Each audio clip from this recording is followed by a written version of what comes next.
मसीह को चंद वजूहात की बिना पर फकीर फरीसी लोगों ने सलीब दिया।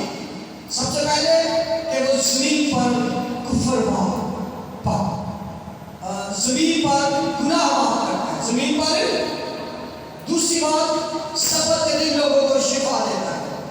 तीसरी बात, गुनाहगारों के साथ खाता पीता है। चौथी बात कि सबत को तोड़ता है। और पांचवी बात कि वो अपने आप को बादशाह कहता है। और मैं कहता हूं कि वो कहता नहीं, वो बादशाह है, रहेगा। हालेलुया। क्योंकि बादशाह का मतलब है हुक्मरान। बादशाह का मतलब है जो चीजों जिसके वसीला से जो ऐसे इख्तियार और अथॉरिटी पे हो हुक्म कर सके। आमीन।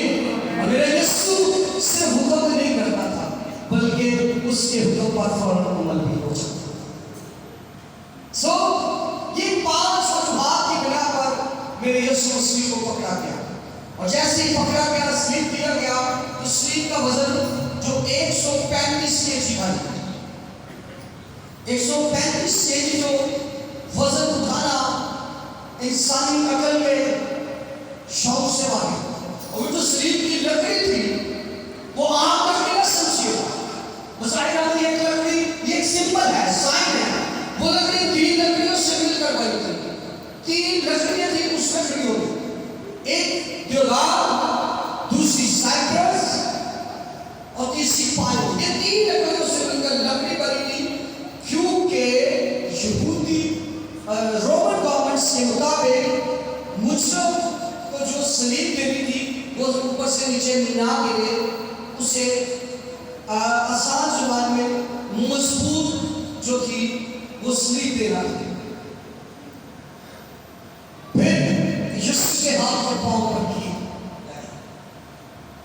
यीशु के हाथ और पांव पर कील लगे। और उन कीलों का जो साइज था, जो हाथों में लगे वो 6 इंच थे, जो हाथों में लगे, और जो पांव में लगे वो 9 इंच थे। और कभी आप अपने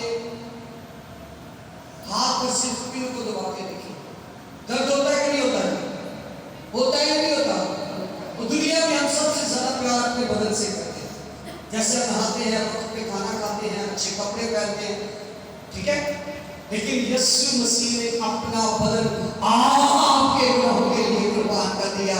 रोमियो 5 से लिखता है, 12 पाप में पकड़ो और बच्चों का खून नहीं,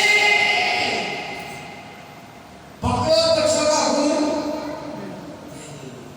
क्योंकि पुराने ऐतनामों में कुर्बानी वगैरह वाफी नहीं थी।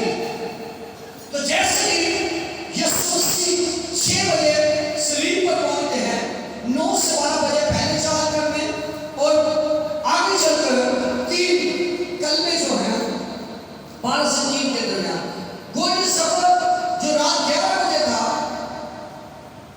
यह सफर 3 बजे खत्म होता है, जब यीशु मसीह कहते हैं मैं अपनी रूह तेरे हाथों में सौंपता हूं। ये 17 घंटे बनते थे। इस 17 घंटों में जिस पहाड़ पर यीशु मसीह को सलीब दिया गया, उसका नाम था खोपड़ी का पहाड़। कौन सा पहाड़ था? खोपड़ी का। अब ये खोपड़ी का पहाड़ इसलिए कहा जाता है कि जो मुजरिम था उसे कब्र नहीं दी जाती थी, क्योंकि उसने मुल्की कवानीन को तोड़ा था।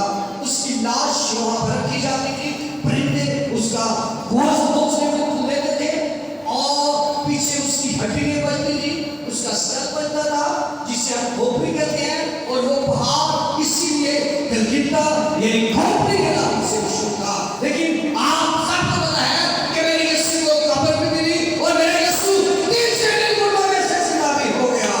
हालेलुया।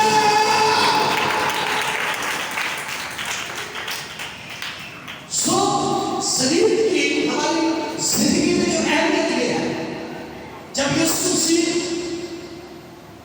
का खून गलगिता के पहाड़ के नीचे आया, तो नीचे अहम का सलूक था और हैकल का पर्दा चाक हो गया। हैकल का पर्दा चाक हो गया और चाक पर पुराने अंदाज में हैकल का मैप में देखें तो कहीं पाक भी मुकाम पर जाया करता था।